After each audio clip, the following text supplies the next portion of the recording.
8월 20일 한절 묵상 에스겔 24장 16절과 17절 말씀입니다.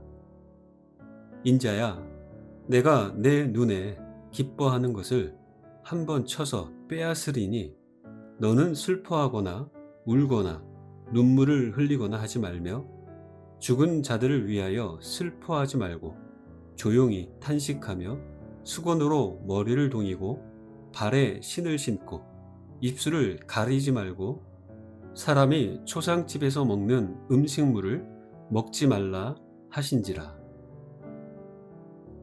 에스겔 24장은 예루살렘에 대한 심판 예언의 절정입니다. 에스겔이 이 내용을 기록한 때는 여호야긴 왕이 사로잡힌 지 9년째 되던 해 열째 달 열째 날이라 분명하게 밝힙니다.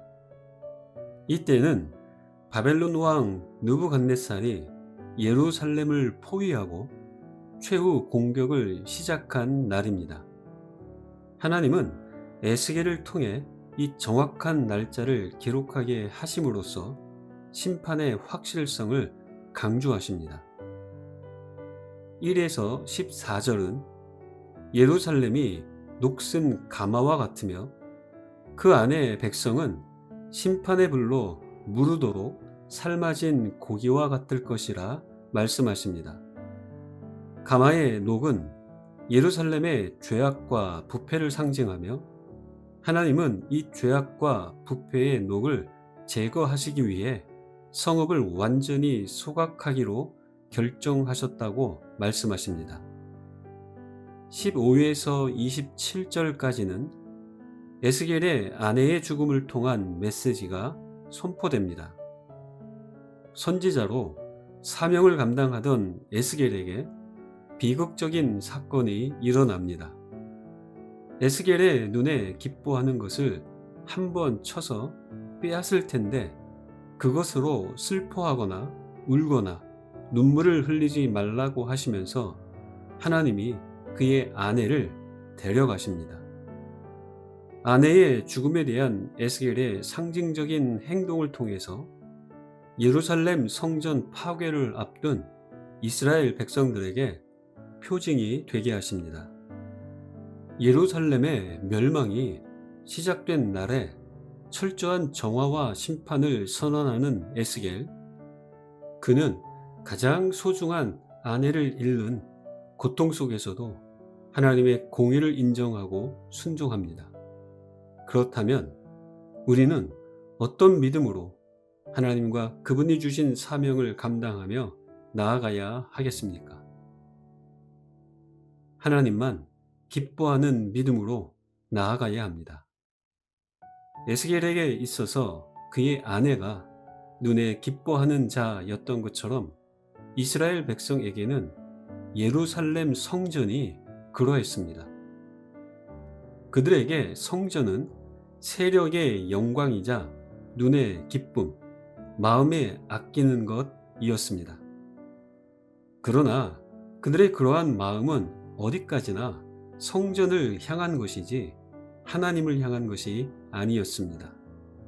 그들은 하나님보다 성전이라는 화려한 건물과 같은 외적 조건에 더 집착했습니다.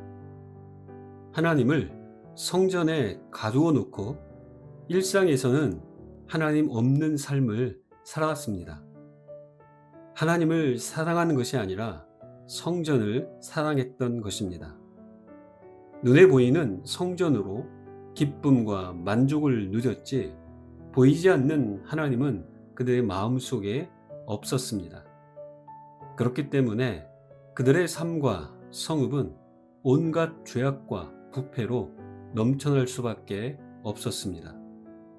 나무를 많이 쌓고 불을 피워 고기를 삶아 녹이고 국물을 졸이고 그 뼈를 태우고 가마가 빈 후에는 가마에 놋을 달궈서 그 속에 더러운 것을 녹게 하여 녹이 소멸될 것이라 하나님이 말씀하시는데 이는 예루살렘과 그 속에 사는 백성들이 비극적인 심판을 받게 된다는 것입니다.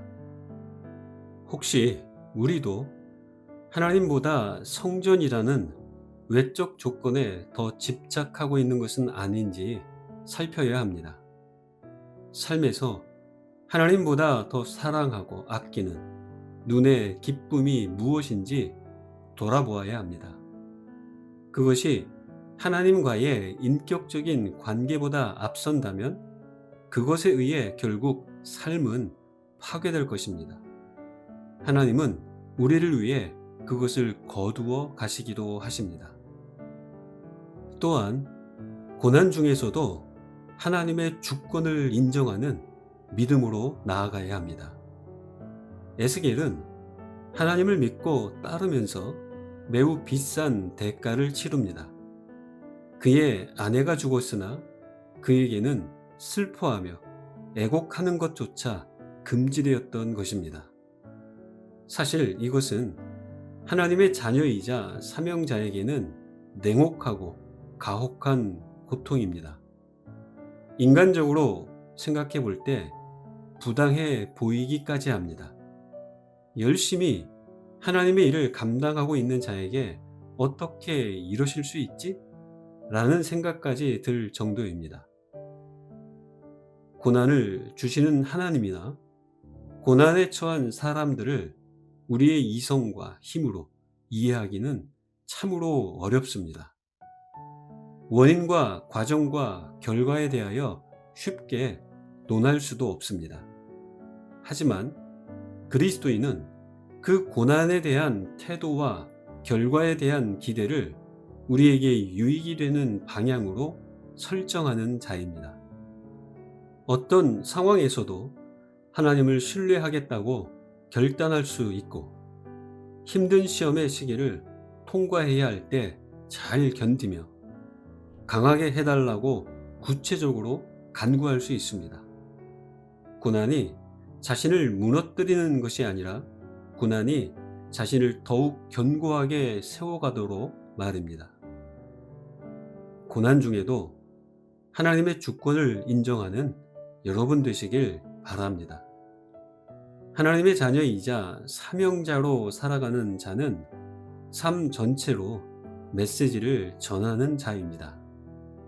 아내의 죽음이라는 개인적인 비극과 고통조차 하나님의 말씀을 전하는 통로가 되게 해야 했던 에스겔처럼 우리에게도 받아들이기 힘든 사건과 상황이 찾아올 수 있습니다. 그때마다 사명자의 삶과 메시지는 분리되지 않는다는 것을 기억하고 하나님의 주권을 붙잡기를 간절히 소망합니다. 감당하기 힘든 슬픔과 상실의 순간에도 자기 감정에 매몰되기보다 하나님의 뜻이 어디에 있는지를 구하고 하나님의 주권 속에 모든 일이 진행되고 있음을 끝까지 믿고 신뢰하는 여러분 되시길 간절히 축복합니다. 기도하겠습니다. 하나님 아버지, 하나님보다 더 사랑하며 아끼는 눈에 기쁨이 되는 것들이 있다면 제거하게 하옵소서. 하나님만을 기뻐하는 삶으로 인도하옵소서. 어떤 고난과 어려움 속에서도 하나님의 주권을 인정하는 견고한 믿음을 주옵소서. 하나님의 메시지를 삶으로 전하며 삶과 메시지가 분리되지 않게 하옵소서. 예수님의 이름으로 기도합니다. 아멘.